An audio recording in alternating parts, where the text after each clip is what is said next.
headliner, so stick around.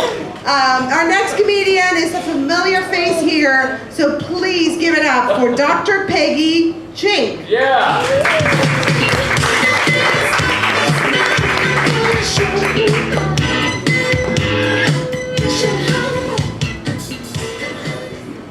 Too many years as a doctor.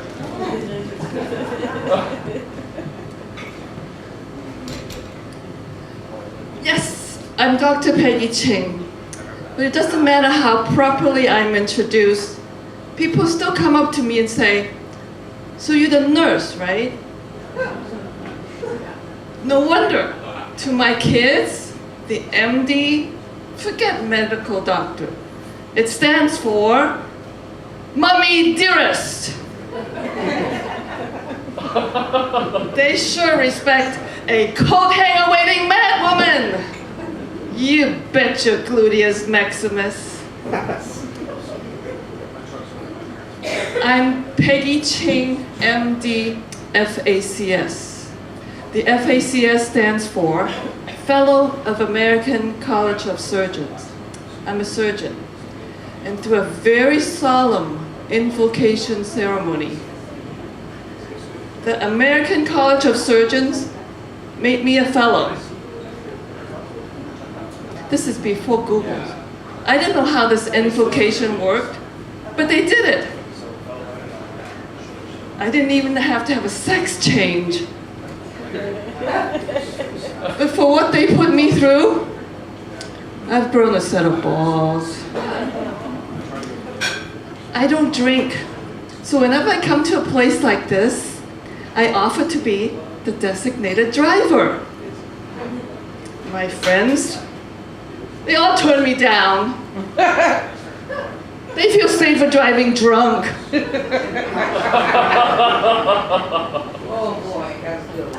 And I'm not Asian. I was born a British subject, not to be confused with an English girl. And now I'm a US citizen, not to be confused with an American woman. I was born in Hong Kong when Hong Kong was a British crown colony. At the rate things are going, I may live to see LA be an imperial Chinese colony. That's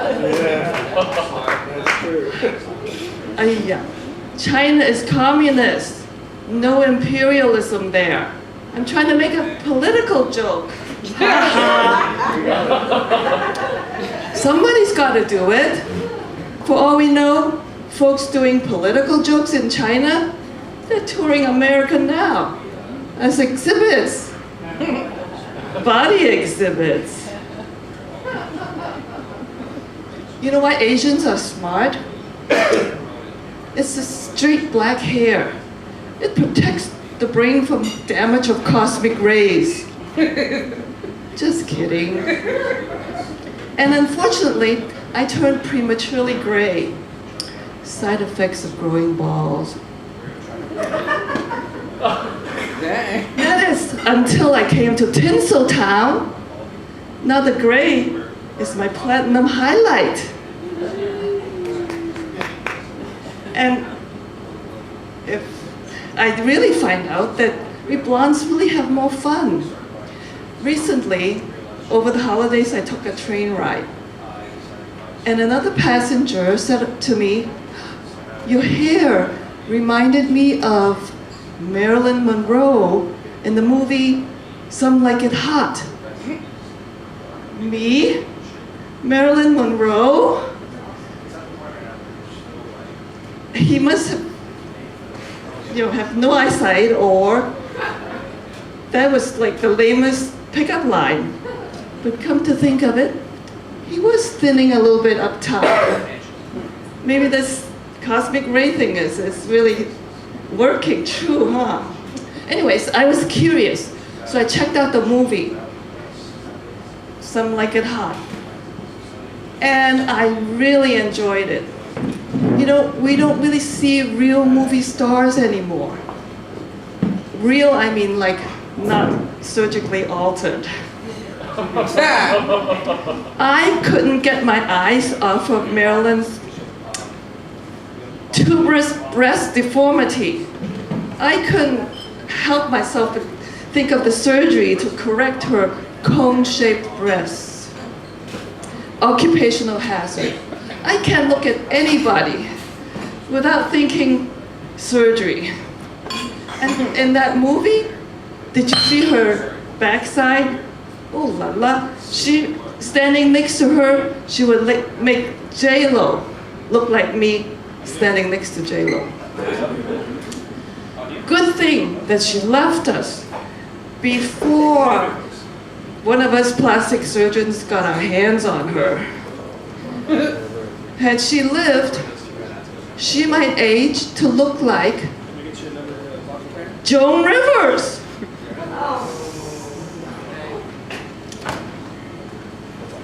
I wanted to grow up like Joan Rivers. You know, in my profession, at her age, I doubt anybody would trust me with a nail clipper, let alone a scalpel. But as a comedian, there's no age limit to killing on stage in any theater, but not in the operating theater. And the way Joan Rivers died was a tragedy. A cricothyrotomy might have saved her life. Anybody watched MASH or ER or Grey's Anatomy or any movies at all would know about it. In fact, in The Heat, Sandra Bullock played an FBI agent. Just did a cricothyrotomy on the floor of a diner. In an emergency, you can even use a ballpoint pen.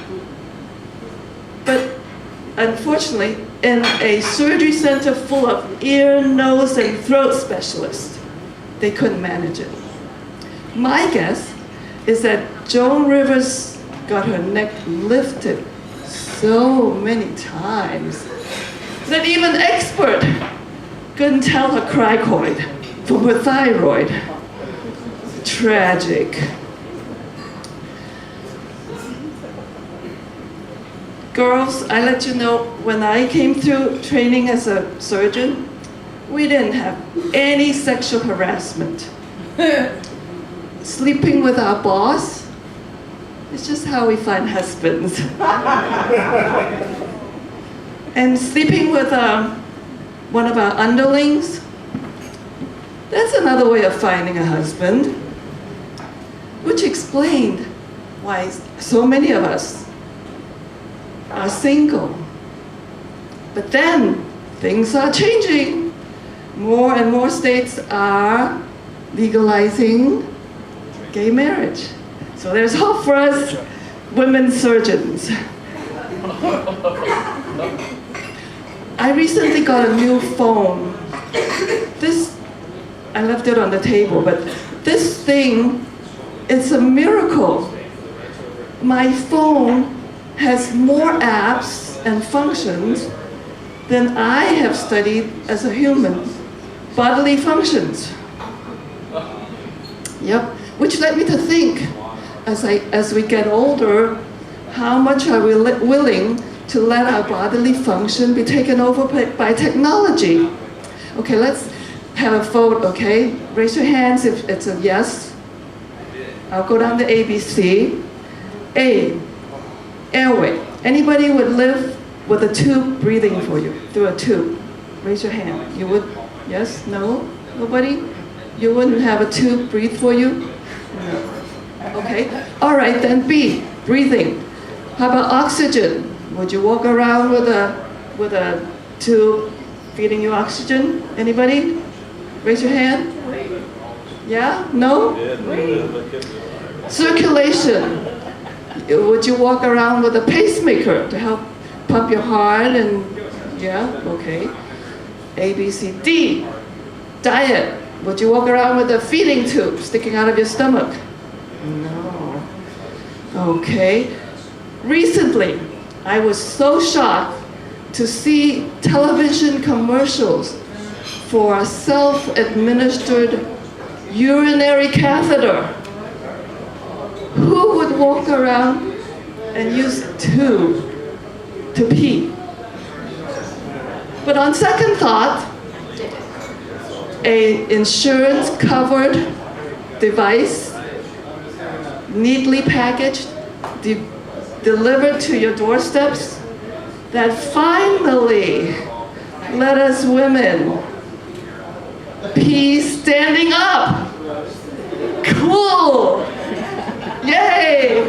I'm Dr. Peggy Ching. Thank you, and enjoy the evening.